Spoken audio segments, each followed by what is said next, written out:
It's 19 minutes past the hour. Time to check the latest sports. This is Jim Giannocchio, CNN Sports. The National Football League kicked off its annual college auction in New York today. The New England Patriots had the first pick overall in the first round and chose Nebraska wide receiver Irving Fryer. Fryer is the first wide receiver to be chosen #1 since the San Francisco 49ers took Texas Tech's Dave Parks in 1964. Houston had the second pick, and the Oilers selected Nebraska guard Dean Steinkuhler. Steinkuhler signed his name onto a contract with the Oilers yesterday. Houston plans on converting the 6'3", 270-pound Steinkuhler to a tackle to beef up their young offensive line. By the way, unlike previous years when the draft was split up over 2 days, all 12 rounds will be conducted today. Back to the list where the New York Giants followed third and chose linebacker Carl Banks out of Michigan State. Philadelphia had the fourth pick. They grabbed Penn State wide receiver Kenny Jackson. Kansas City was fifth. The Chiefs reeled in defensive tackle Bill Moss from Pittsburgh. KC also traded all-pro cornerback Gary Green to the LA Rams for their first and fifth round picks. Choosing sixth was San Diego. The Chargers drafted defensive back Mossy Cade of Texas. Cincinnati then chose linebacker Rick Hundley from Arizona. Leonard Coleman, a defensive back out of Vanderbilt, was selected 8th by the Indianapolis Colts. Atlanta had the 9th selection, and they took Rick Bryan, a defensive tackle from Oklahoma. The New York Jets were 10th. They reeled in SMU cornerback Russell Carter. Florida linebacker Wilbur Marshall was finally chosen at number 11 by the Chicago Bears. Big news coming out of Churchill Downs. Devil's Bag has been scratched from this Saturday's Kentucky Derby. Trainer Woody Stevens pulled his 3-year colt, saying he's a tired horse and will not be able to run in the race. Jim Giannocchio, CNN Sports.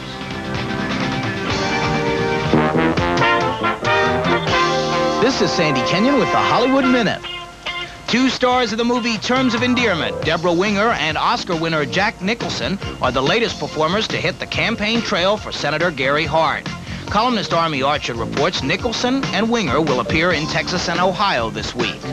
Steven Spielberg's latest film is the sequel to Raiders of the Lost Ark, and he'll screen it in 19 cities before its formal opening May 23rd. The previews of Indiana Jones and the Temple of Doom will benefit a variety of causes which aid children. Max Gale, who played Wojo on the old Barney Miller series, plans to star as Babe Ruth in a new play. Gale hopes the show will be videotaped for TV. Kirk Douglas will join fellow actors Jimmy Stewart and Gene Autry in the Cowboy Hall of Fame. Douglas has left for Oklahoma City, where his induction ceremonies will take place. This is Sandy Kenyon with the Hollywood Minute.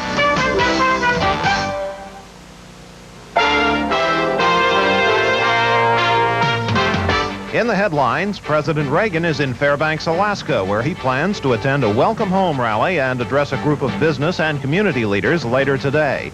Polls in Tennessee give Walter Mondale an edge over Gary Hart and Jesse Jackson in today's Democratic presidential primary. Election officials are expecting a light voter turnout.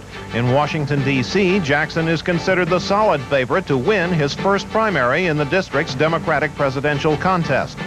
London police say they have found weapons inside the former Libyan embassy. They also say they obtained what they call positive proof that someone inside had machine-gunned a Libyan dissidents' rally 2 weeks ago, killing a policewoman. Those are the headlines. I'm Roger Barrett. More news after this.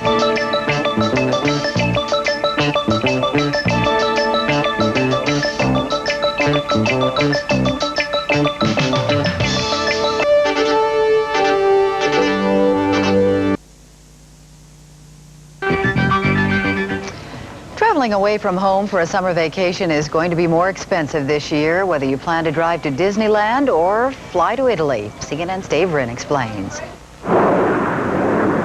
Most major airlines are now hiking their fares both here and abroad. Airline industry analysts predict fare increases averaging 8% between now and mid-June. And depending on the market and your destination, lower economy or excursion fares are also going up by as much as 10%.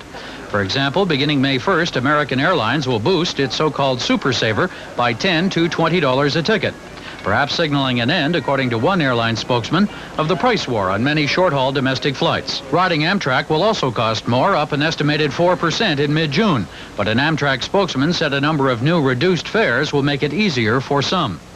Taking the bus won't be any more expensive, but executives for both Greyhound and Trailways said the number of reduced fares on both lines may soon be cut. But the biggest jump will come at the gasoline pumps, where prices are expected to climb another 12 cents a gallon over the next 3 months. Oil industry analyst Daniel Lundberg says motorists will now have to start paying for the economic recovery. This year, consumption, especially in the Sunbelt states, is coming on strong once again. It's just as though recovery has visited the petroleum industry. And once most travelers get to their destination, they can expect to pay more to stay there. Hotel and motel rates are expected to jump 5 to 8% this year, with even higher rates anticipated during peak vacation periods this summer. So depending on how one travels or where one stays, travelers had better be prepared to spend even more money this summer than before. Dave Wren, CNN, Los Angeles. Today's national weather forecast calls for showers to spread from eastern Texas to northern Florida and southern Georgia. Out west, rain will fall over the northern Pacific coast. There will also be rain across the Rockies and the northern high plains, with snow in the higher elevations. Rain will dominate from Michigan to New England, where highs will reach the 40s. Highs in the south will be in the 70s. The ashes of Count Basie will be placed in a crypt on Long Island today. The big band leader died of cancer last week. CNN's Charles Feldman has more on the Count's funeral yesterday and the fans who loved him. He plays music, what they call, give me a deep soul feeling. It could relieve me of pain.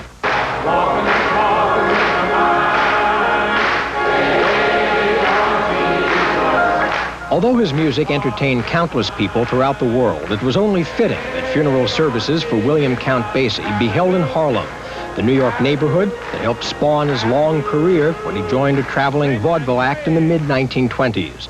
They came by the hundreds to say farewell to one of the most influential jazzmen and leader of the big band era of the 30s and 40s, who died Thursday at age 79 of cancer. Don't you just get tired of seeing folk who come into fame and prominence then go and bite the dust with a whole lot of foolish decisions and a lot of crazy behavior? But Count Basie was steady all the way through. Basie's wife died last year, and his only natural child, his daughter, is ill. So it was up to adopted son, Aaron Woodward, to sum up what was behind the greatness of Count Basie. He prayed every day, long and hard. And the reason that he raised to the heights that he raised in is he believed in Almighty God. A highlight of the service, a solo by longtime Basie band member Joe Williams. Please look down and see my people through.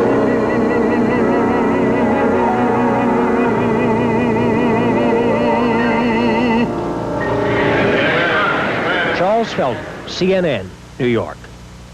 And that's our report for this half hour. Thanks for joining us. I'm Bobbie Battista. This is CNN Headline News. You're in tune with the world.